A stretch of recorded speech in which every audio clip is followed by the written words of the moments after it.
it was no problem. Sorry, I forgot to do that. SABR laws. Sorry. Did he have any objections in terms of style and voice when you got going? No, he said, right when I wrote my first chapter and he read it, he said, and no one's ever used this terminology with me before, but he said, you write very seductively. And I said, that's an interesting word. I wish I was seductive in other areas of my life, but I was very, it was a great compliment. And so he liked my style right from the start. He never had any objections to really anything I wrote. There was some certain things he didn't remember very well about his career, and I had to go on to SABR or Baseball Reference or whatever to look things up and make sure. Like he thought his debut was against the Washington Senators, and I said no, it was the Minnesota Twins because there was a connection between those two franchises. But so anyway. There was a few things I had to look up. He said he had pitched a particular game against a particular team, and it turned out it was a different team and so forth. So I had to make sure that everything was factually correct. Marty, did you talk to his family? Did you talk to his family? No, never. Well, I did. Eventually I did, not for the book, but eventually I got to meet his daughter and son. Tim actually played, was a pitcher, played double-A ball.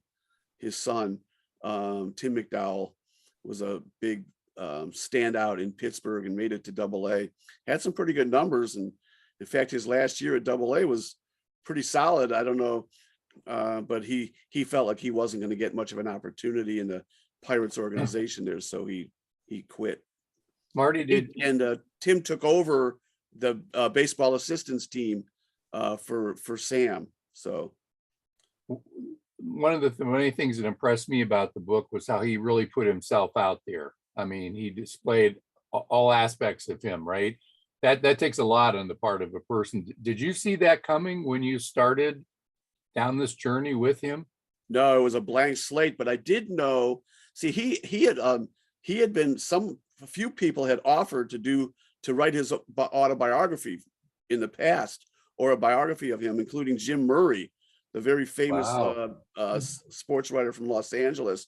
And he thought that it was going to be sensationalized, all about the alcoholism and sensationalized. And he didn't want that. He wanted a very, very honest, hard-hitting book that would pull no punches about himself.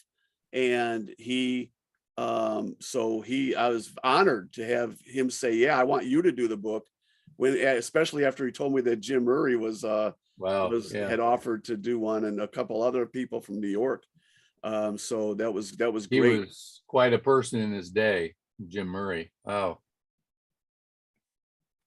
Yeah, I knew of Jim Murray and I know of his writing, but I didn't know anything from a personal level about him. Whenever the Buckeyes would go to the Rose Bowl, it would be Jim Murray in the LA Times ragging on the Buckeyes and Woody Hayes in particular. So yeah, he had quite a persona. Oh, is that right? Yeah, absolutely. That had to be quite a while ago though, because Murray's been dead for 20, 30 years. This was in the 70s. Yep. Morris, did you have a question? No, okay. Did he link you up with? I'm wondering if he wanted to tell stories about other ball players who had drinking problems. Maybe there were some who wouldn't want to tell their story. Well, that's what makes the story unique. I got a story from Ron Blomberg of the Yankees, the first designated hitter in baseball history, because he was the first to step to the plate as a designated hitter, and he told a story about him and Thurman Munson walking down the street in New York when Sam was playing for the Yankees, and they saw Sam McDowell in a gutter. It was pouring rain. It was raining on Sam. He was in a gutter, blind drunk, and they had to pick Sam up and drag him to the hotel. And so he tells that story came from Sam remembered it a little bit differently, but I put that story in there and ran it by Sam. Sam said, fine, put it in there. You know, he wasn't pulling any punches, like I say. And but he, you know, there were no stories that Sam told a lot of stories about other players and some drinking and things. And in fact, Sam did not drink for the first 2 or 3 years of his career. In 1963, they were in Chicago, and he went out to a restaurant with Gary Bell, who was a real party animal. And Gary Bell, you know, he wanted to be one of the boys, and Gary Bell took a drink, and he said, and so Sam got a drink, and Gary Bell took another drink, and Sam got another drink, and then Sam never stopped drinking. And he actually went downtown Chicago after that and kept going to every bar and drinking and getting another drink. And he just, you know, he never stopped drinking until he got sober in 1980. So, and Sam called himself the worst and most violent drunk in baseball. You get in a lot of fights. He was in jail, you know, the Indians would have to try to be secretive and not get the media involved and bail him out of jail at night. You know, it happened a lot. Is he involved with MLB anymore in counseling players, or is that part of the past now for him? No, it's not completely. I think he's still involved. He's officially retired, but I think he gets calls every so often about an athlete who needs help, and does get involved with it. I don't know too specifically. I do know that it's very possible that he saved Bernie Carbo's life. Bernie Carbo was about to commit suicide, and it's an open story, so I'm able to tell it. But Sam intervened and talked him off the ledge, and Bernie Carbo now is I think he's an ordained minister. He turned to religion, and that helped save him too. And but Sam McDowell planted the seeds for his recovery, because he was about to end his life. Did he ever estimate the degree to which it diminished his career? Yeah. Oh, absolutely. I mean, you know, by his career really started to take a big downturn in 71, and that was when he said that the drinking really got out of control. His walk rate went skyrocketing. He had 153 walks in 1971 after really becoming a little bit better of a control pitcher. I mean, he always walked a lot of guys, but you know, I think in 1969 he only had 104 walks and 305 innings. And so he was getting his control. He won 20 games in 1970, and then in 71, the Indians were terrible. The Indians couldn't hit pretty much throughout his career. But anyway, in 71, he really went downhill, and the Indians decided to trade him to the Giants for Gaylord Perry, who won the Cy Young Award in 72. Meanwhile, Sam was just, you know, going right down the tubes in San Francisco. He won his first 5 games, and then his career just went down the drain, and he ended up going to the Yankees and then the Pirates after that. But at the very end of his career, but he was a severe alcoholic by 71, and never really recovered. And you know, who knows? I mean, he was still young. He debuted against the Twins at age 18 in 1971. So when he was traded to the Giants, he was only 28 years old. So you could add it up from there. I mean, he got pretty much booted. He pretty much got kicked out of baseball in 75. And so he was only 32 then. He could have been another Koufax. I mean, this is no exaggeration, not one iota of exaggeration. He had the stuff to be another Sandy Koufax. Reggie Jackson once said, Sam McDowell's got the best fastball, curveball, and slider I've ever seen. And he was right. I mean, he had just unbelievable stuff. He was maybe the greatest high school pitcher who ever lived. I mean, he was so dominant in high school that they put him on to tell the truth to announce he was a contestant on To Tell the Truth, to announce where he had signed. So he was, there were two imposters in him, my name is Sam McDowell, my name is Sam McDowell. And then and it's on YouTube. You can find it. You can go to YouTube, Sam McDowell, To Tell the Truth, and you'll find that episode of To Tell the Truth from 1960. Great stuff. Did you ever get down here to Akron for AA things? Because AA started here in Akron. And was he ever asked to do that? No. It's possible. I don't know. By the time he was in AA was 1980. He had, what happened was in 1980, he was living with his parents. He had, I think he said 39 cents in his pocket, and he was, destitute, and he was muttering to himself one morning, "You've beaten me, you've beaten me." And he was talking about the demon alcohol. He finally called the Gateway Rehabilitation Center in Pittsburgh, and his brother drove him out there, and he started with this guy named Abraham Twersky, who's now passed away. He was a rabbi and a counselor, an alcohol counselor or whatever there. And he made him, he helped him see the light and whatever. And he's 42 years later, he's never had a drink. Yeah, he's spoken at AA meetings and other events since then, done some speaking engagements, but I don't know specifically if he did in Akron. Does he wish that the Indians had been firmer in disciplining him when he got in trouble? Well, he did. Like Alvin Dark was the manager starting in 1968, and he liked Alvin Dark because Alvin Dark allowed him to. It was a whole thing in the book, as whoever read the book knows about. Yeah. About not being able to call his own pitches and do his own thing, and having the manager call his pitches for him. He hated that, absolutely hated it. And Alvin Dark was the first one to allow him to, learn how to pitch on his own. Him and the pitching coach at that time. So anyway, he vowed in 1969 that he was going to stay clean for Alvin Dark, and he said he did. In the book, he said he did.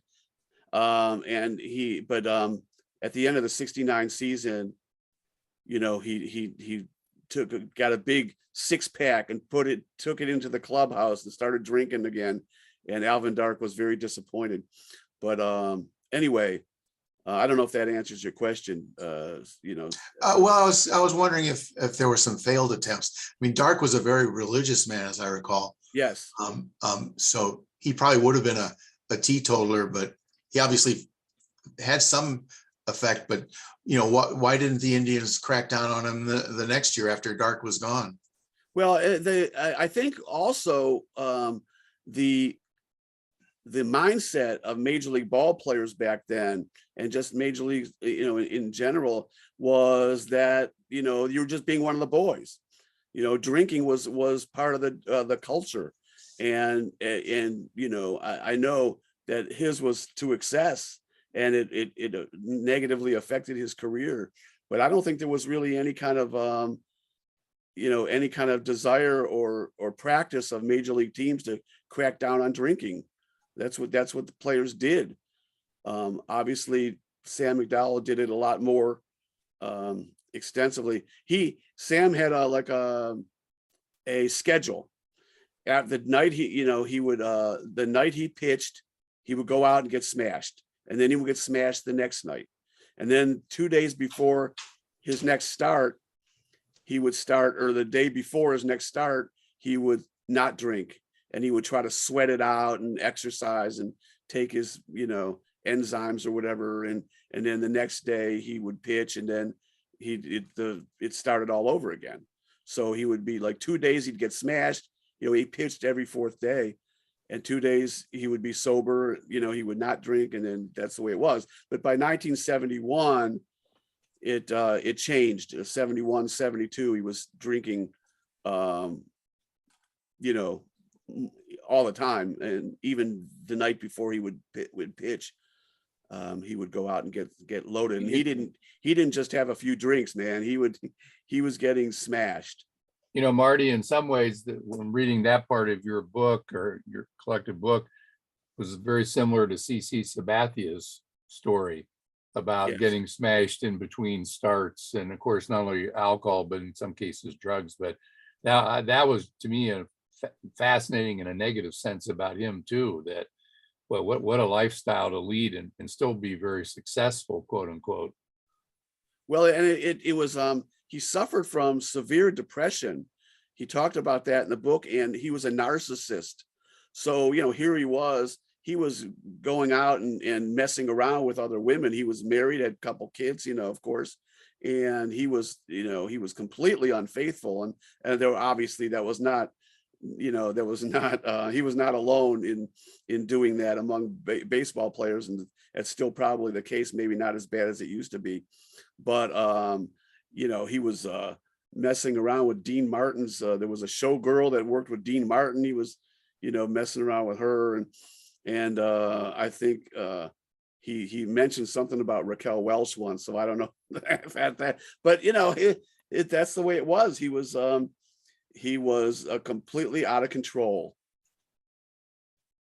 And yet the funny thing is, or the odd thing is, that despite all of this, he was a 5-time strikeout champion and 6-time All-Star. Yeah. You know, I mean, that's how great his talent was.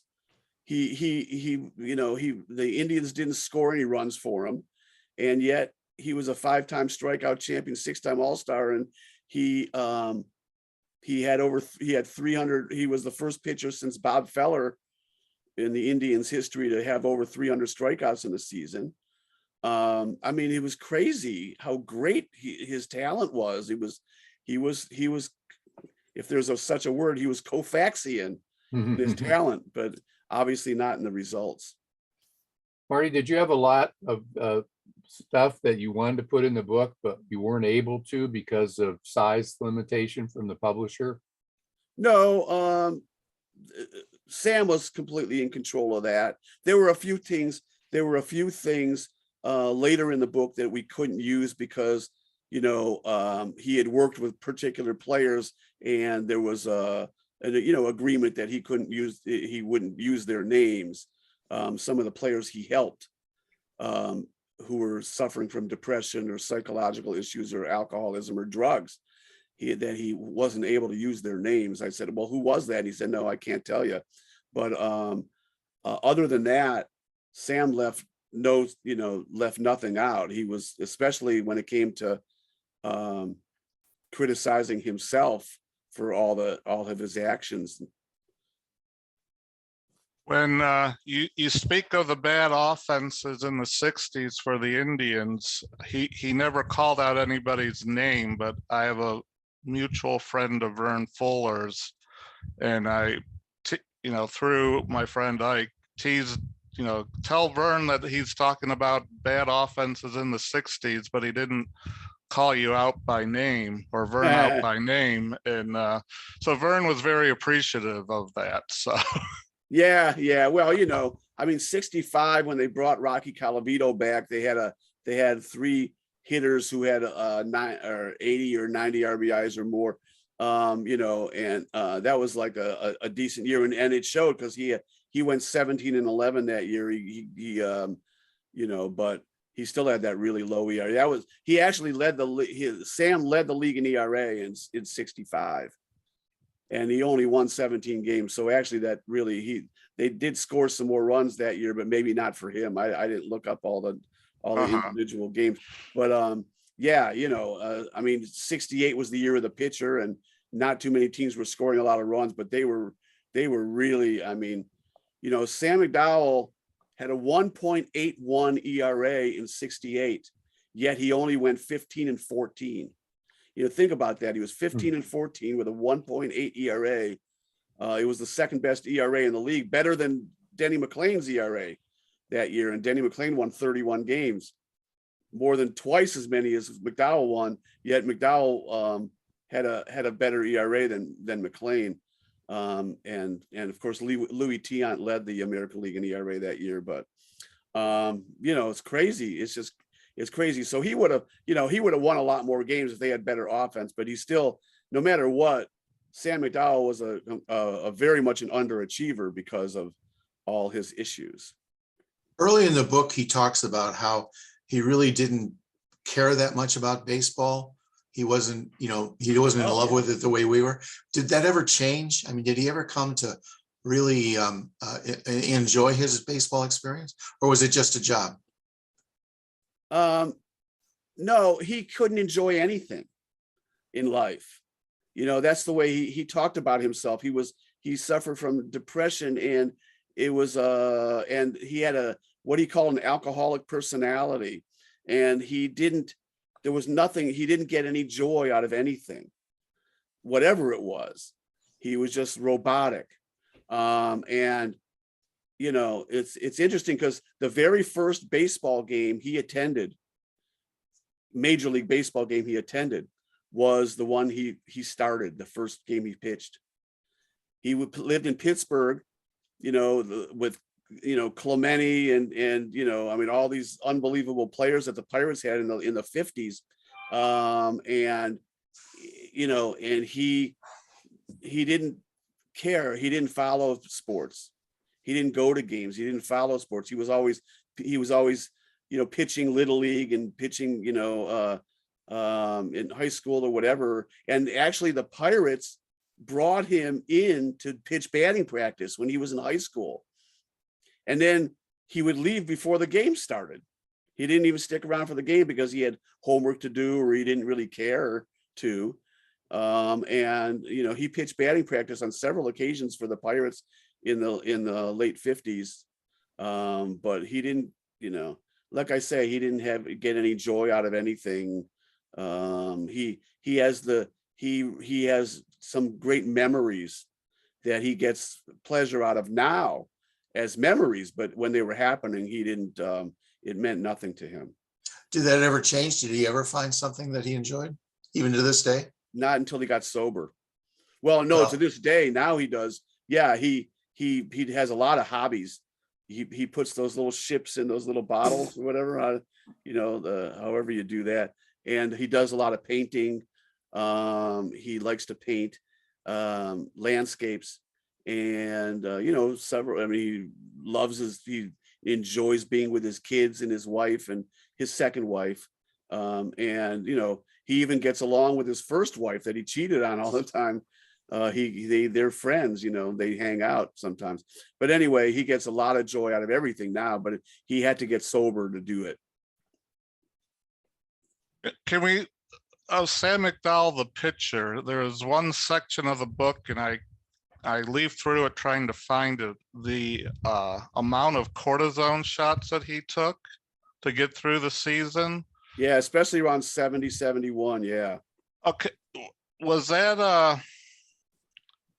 I guess, was that commonplace? Like anybody who had injuries was just, shooting up to play ball? Yeah, it certainly was commonplace, because back then, he had a shoulder problem, and it hurt, and his elbow hurt, and he took cortisone to make himself feel better, and get him prepared physically for his next start. In this day and age, I'm sure he would have had Tommy John or whatever surgery he needed to have, or he would have been put on the disabled list, or what do they call that? The IL now. Yeah. He would have been put on the injured list for a couple weeks here or a couple weeks there to make sure that he was okay for his next start. Back then they didn't do that. It was like concussions in football. You got dinged, they say you got dinged or whatever, or you got shook up, and they just kept playing. Back then in baseball, that's what they did. They took cortisone shots to get to their next start. It was a little harder, I'm sure, for everyday players to overcome that, and I'm sure they did some of that, but everyday players, I'm sure, had more time on the DL because of they just couldn't play the next day. Was he trying to use the booze to ease the pain? I don't think, no, I don't think by that time he was so entrenched as an alcoholic that he used booze to just to get as drunk as he could. And I think it made him feel better. He was, like I say, he was suffering from depression, and he wasn't depressed when he was drunk. Oh, was the pa- booze he was was- like an escapism for him? Yeah, yeah, exactly. It was an escape, and it allowed him to be more, as it is with a lot of people, even me, when I was single, I used to take a few, I would drink a few beers to, loosen up a little bit. But I mean, obviously his was a lot worse than that. But yeah, it was escape for him, and it made him feel better. Like he didn't, it made him feel like he just, more sociable or whatever. But it turns out he was a very violent drunk too. He got into a lot of fights. Marty, Yeah, there got was, himself back to killed. what you were saying about, he didn't find joy in anything. There was no real love, it seemed like, between he and his parents and that type of thing. So he was looking for, this was a way to be accepted. Yes. Yeah. His childhood, his parents did what they could for him from a material standpoint, and he went to, they got him into sports, or his father did anyway, and everything. But his parents were out. It's a what do you call that disease when it's like it's handed down from your hereditary. Yes, hereditary. And his parents were drunks, and his grandparents were drunks, and his brothers were, had alcohol issues too. It was hereditary. He got it, he got it from them, and he didn't know.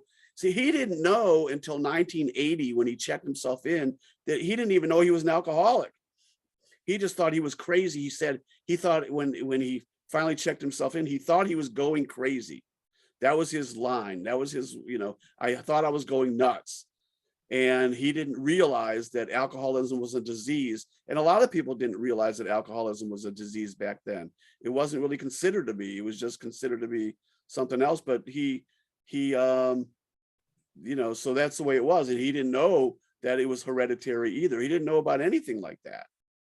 But he really desired to become educated in this area, right? I mean, my impression from your book was he really sought out educational opportunities to get smarter about this topic and many others. Is that correct? Yeah, I mean, even early in his career, he tried to get he got a lot more learned about psychology, and the psychology of sports and so forth. And then after he got sober, he started reading a lot about sports psychology and alcoholism and all these things that helped him become the very first sports psychologist. I mean, he was the first one. He actually designed a plan for the commissioner of baseball, Bowie Kuhn, back then, who was toward the end of his career, to work with players on alcoholism and drugs. But Bowie Kuhn wanted him to do just drugs because alcohol was such a big promoter of baseball, Anheuser-Busch and Miller Beer and all this stuff.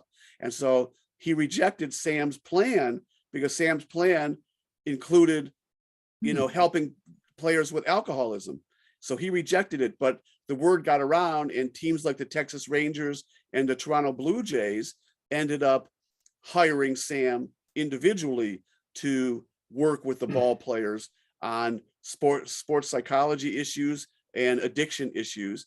And that's what he did. And he really became the very first one to do it. by his own motivation. To me, I think that's a very impressive and important point. Yeah, absolutely. And he did a lot of reading, did a lot of studying about it. He really threw himself into becoming more knowledgeable about everything he was doing as a pitcher and as a, and as a sports psychologist. And it's interesting because he still didn't get any pleasure out of it. He just, he still didn't get any joy out of it until he was clean. Did he have an agent, or did he ever have an agent? I just don't remember from your book.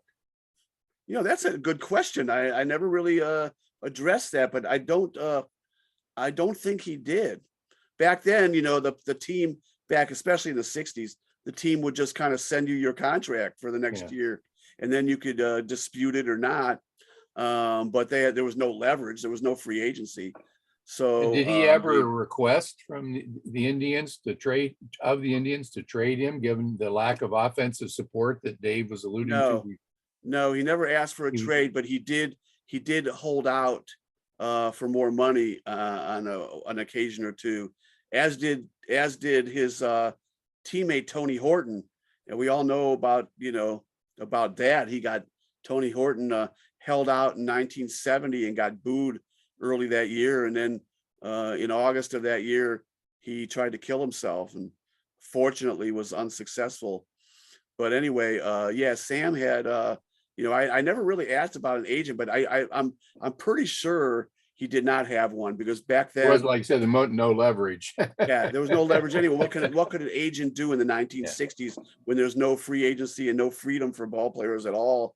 It wasn't until, and it's funny because Sam's last year was 75, and that was just around the time when Dave point. McNally and Catfish Hunter and stuff were and free agency was just about to start. And it's interesting because in 1980 or 1981, I guess maybe 80 or 81, he was pitching in some kind of exhibition, some kind of thing.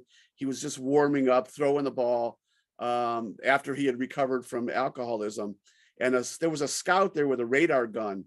And they said, you're still throwing in the mid 90s here. Why don't you get back into baseball? Because he was still young enough to do it. He was, he was 36, 37. And he was still young enough to pitch, but he decided that not to try to get back into baseball because, the lifestyle would have been too tempting for him. And he wanted so much to stay sober. So he thought that going back into baseball would be dangerous for him. But he probably in 1980, 1981, 5-6 years after he retired, he probably could have hooked up with another major league team. Marty, there was some in the book about his thoughts about Major League Baseball today. Did you talk much about what he thinks of the current game? Yeah, and it's actually starting to take form this year. Some of the things that he thought would be better, because he was alarmed, and still is, I guess, to some degree, at all the what they call it, the three outcomes: strikeouts, walks, and home runs, and how that was like actually taking over the game, especially strikeouts and home runs. I think he mentioned, and I think we mentioned it in the book, that a couple years ago there were more strikeouts than hits or strikeouts and singles, maybe it was, I don't remember exactly, in baseball for the first time ever. But anyway, he doesn't think that they should ban the shift, because he feels like anyone should be able to play anywhere to get a guy out. But he feels like players have been really negligent by swinging for the fences and swinging and pulling the ball as much as they do, and not taking advantage of the shift and just hitting a single or double the other way. He talked about that. And there's some other things he talked about in the book that he was pretty critical about the way the game is played today. Is he affiliated with the Cleveland Baseball Club now in any official capacity? Oh, very much so. He's one of their official ambassadors. And we actually did a book signing at, it was crazy. It was absolutely crazy. We did a book signing at the Wahoo Club, which is not officially with the Indians anymore, but we sold. There were 100 people there because that was the limit. We were only allowed to have 100 people in the room. We sold 102 books to 98 people. And then after that, we went to the Progressive Field gift shop and did a book signing there. that the Indians had organized. Now they were gonna, the Indians were gonna, Guardians were gonna do a, have him back this year to do a book signing and maybe have like a Sam McDowell night or something, and maybe sell Sam McDowell bobbleheads. We were trying to pitch all these things to them, and Bobby DiBiasio was very open to doing that, doing something for Sam. But of course, Sam has had neck cancer. That's what he was, he's recovering from now. He just got surgery last week for his neck cancer, or a couple weeks ago now, and he's recovering from that. And that's what I'm worried about today, is that, I hope he's doing okay. But he had, he told me just yesterday that he was going to be here. So I hope something bad didn't happen overnight. But yeah, Please let us know. What's that? Give us an update when you find out how he's doing. Oh, I will definitely do that. We care about how he's doing. Maybe he'll be on in 6 minutes, because that'll be 10 o'clock. And Yep. yeah, I guess it's We'll find out. Yeah, it's conceivable that he thought it was 10. He's almost 80 years old. It's not a perfect situation.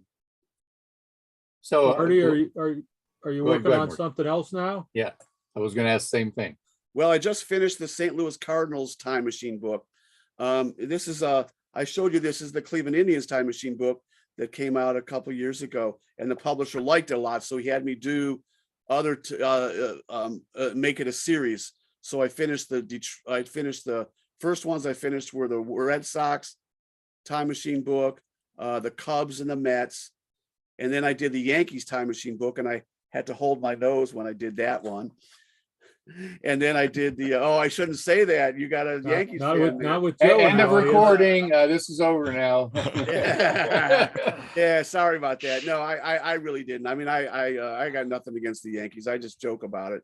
And then the Tigers Time Machine book, and the Cardinals. I just finished the Cardinals Time Machine book. So how do you? So you're doing all the popular teams now. Will you ever get to the Tampa Bay Rays? Yeah, no, I think that's the last one. I think they felt like those were the ones that they really wanted. And I think I might be starting a series on NFL, doing an NFL Time Machine books now.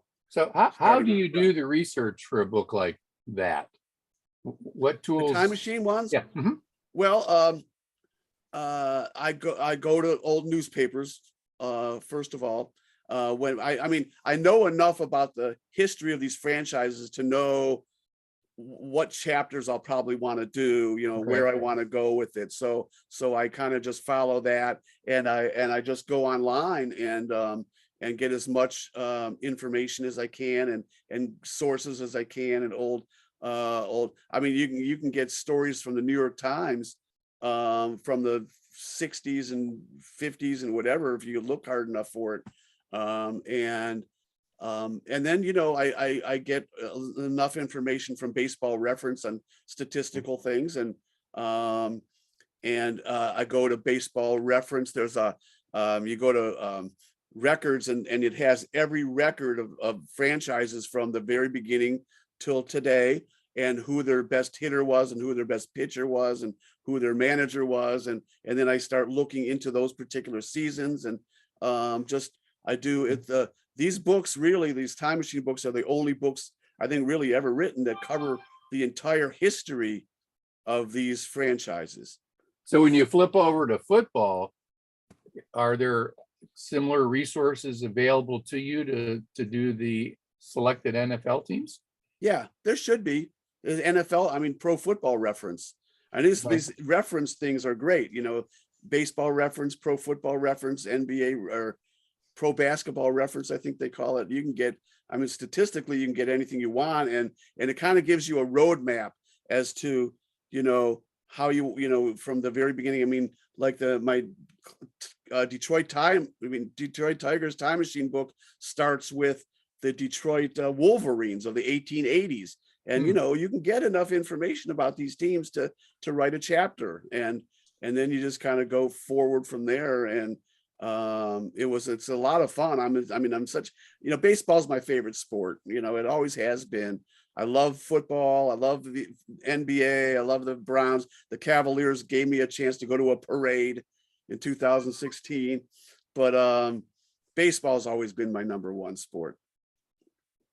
It wasn't And that kinda- long You gave ago. that reference book or reference material, and I was telling Joe the story.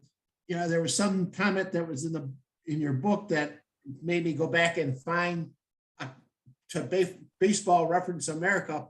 And I was able to find the box score of the first game that I ever went to back in 1961. Sure. It was really interesting. Oh, I remember when Vic Power hit a home run and that type of thing. And it was very, very, very interesting and a lot of reminiscing. Oh, well, it's great. It's great. I do that all the time.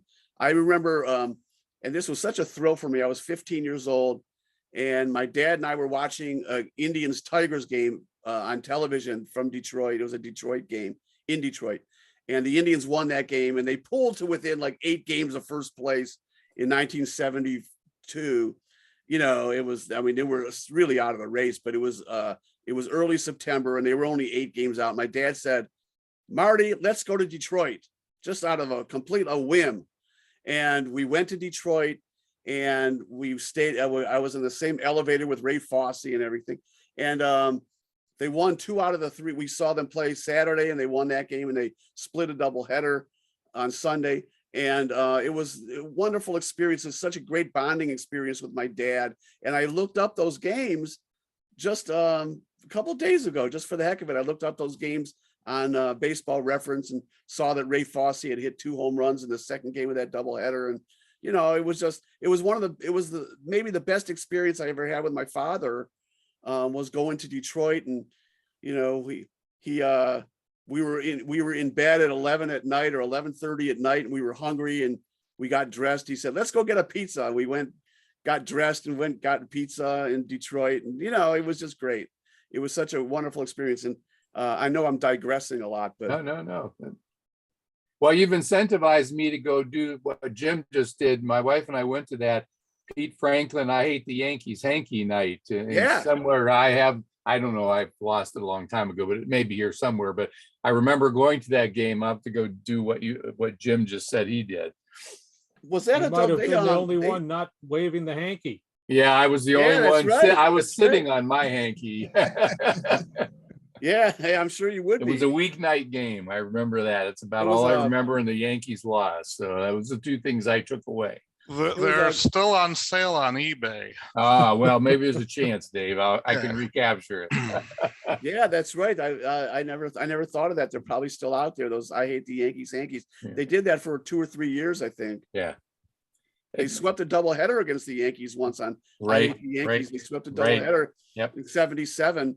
I looked it up when I did. You're gonna like that Yankees book if you do get it, because I start out my introduction is about that I Hate the Yankees thing.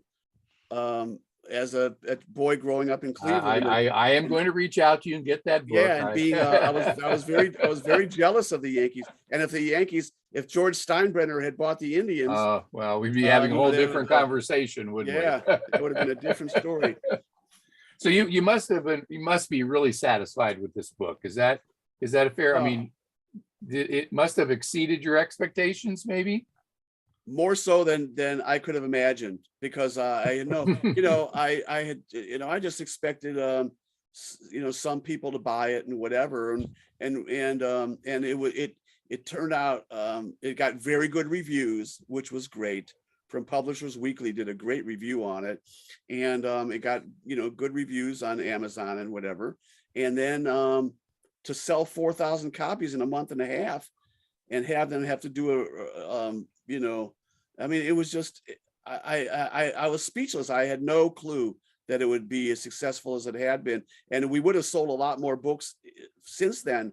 But Sam got sick, and he couldn't really promote it. We're gonna see if we can pick it back up next season. We're gonna go to that Tribe. They didn't have the Tribe Fest this last year, and that hurt us too. But they're gonna have the Guardian Fan Fest, I guess. Sam's already talked to the Indians about having a booth at the Guardian Fan Fest next January, and we'll sell a boatload of books there. Oh yeah, It's been very exciting and fun.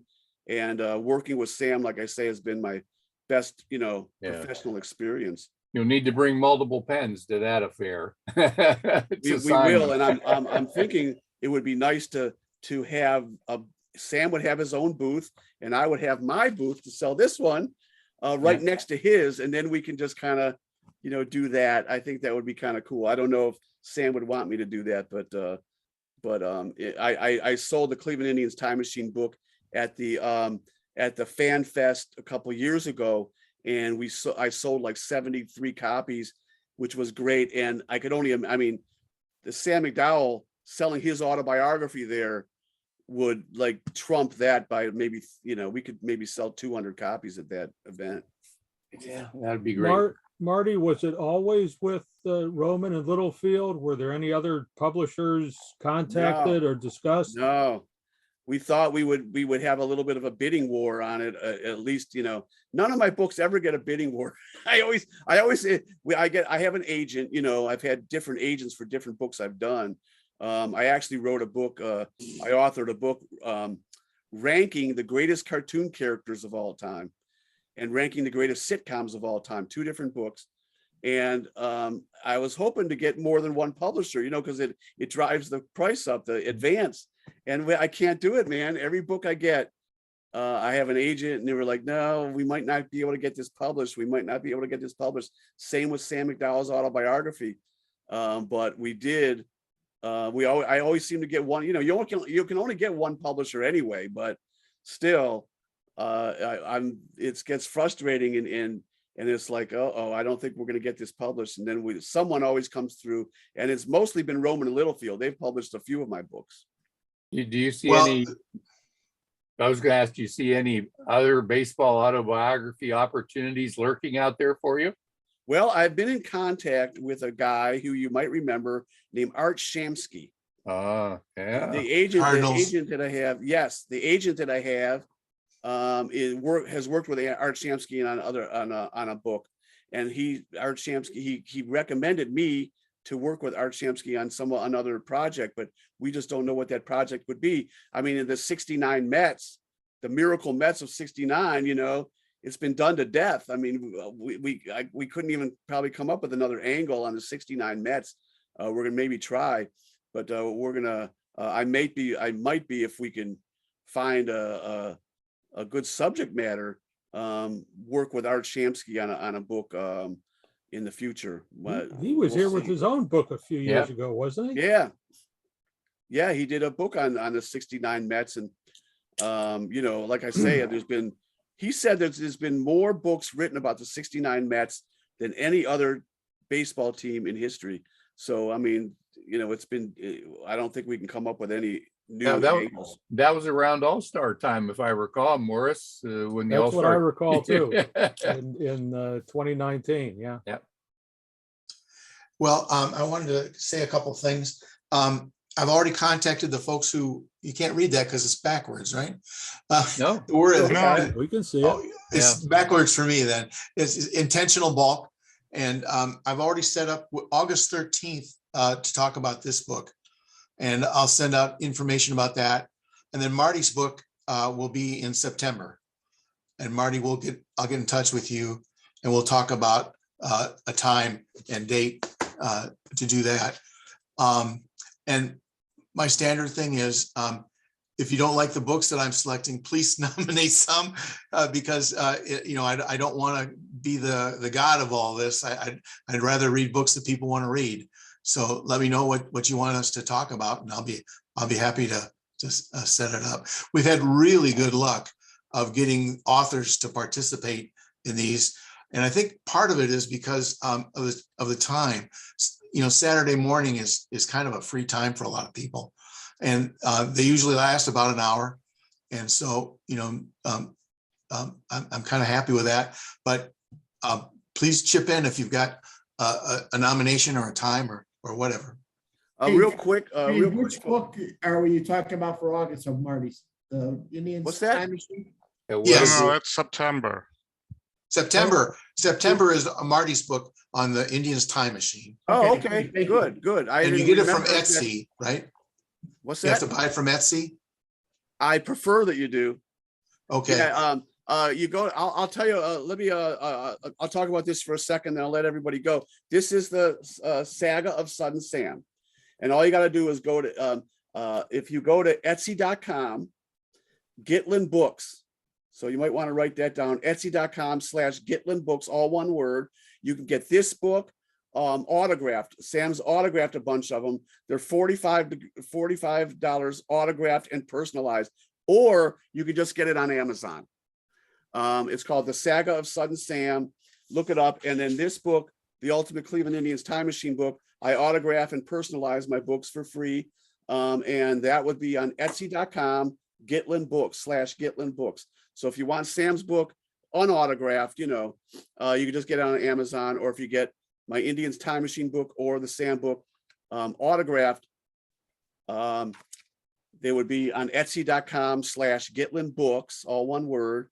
And I'm going to let you guys in on a little secret. My autograph adds 3 cents to the value of these books. So, you know, you could buy my Indians book for $23 and then sell it for $23.03. Yeah. There you go.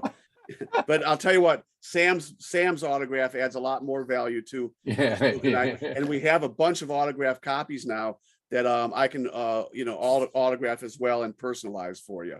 Good. Well, Marty, thanks. This has been August is this one, August 13, and you'll all get invitations. Marty, can I leave you on my mailing list for this book club? Oh, absolutely. Yeah, you'll be on it, and you'll get information about the next book, and then Marty's will be in September.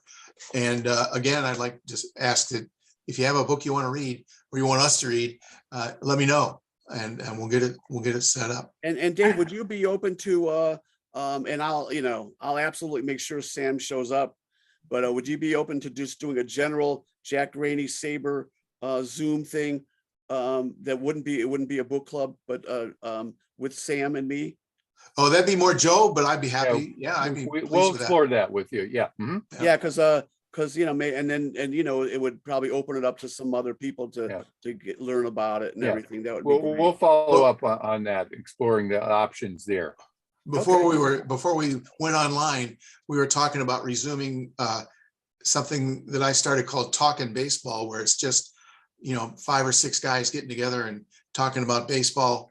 You know, I did it in the middle of the week at the library, so everybody gets a chance to have their say. It bothers me when I interrupt someone and they don't get their question in. So we will do that too, and everybody will hear about it. That The sounds one great. book- This The was one book this I'm has been reading wonderful. now, Dave, is True, the Jackie Robinson book. So that might be one that Yeah. people Yes. might be of interest. I agree. Yes. And you know, I still think the ultimate Larry Doby book has not been written yet. I think there's probably more to be said about that. That is a thought. Has been there, but there was some kind of a book about him, wasn't there, or hasn't been any? Yeah, well, we've read a couple of them about the 48 season and about Larry Doby, but also Satchel Paige and Bill Veeck. It Yeah, often gets involved with that whole cast of characters, which is of course interesting. But there hasn't been any kind of real biography just of Larry Doby. Well, there has. I wouldn't say there's- that. No. Yeah, there's the I think it's Joseph M. Moore wrote a biography. It came out quite a while ago, and I think it was reissued in softcover. So that if somebody says Larry Doby biography, Joseph M. Moore is wrote Okay. the biography. And then there's another book, I'm looking at it right over here, called Greatness in the Shadows. It was published by Nebraska and University of Nebraska Press. Yes, and if my eyesight was better, I could tell you the author. I believe the author's name is Branson.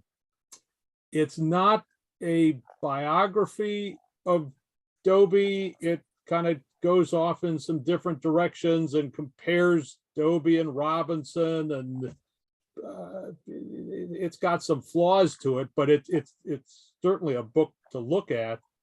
But I think there's room for another Doby biography. I mean, like I said, the Joseph Moore book got to be 40 years old by Oh, now, okay. I would think.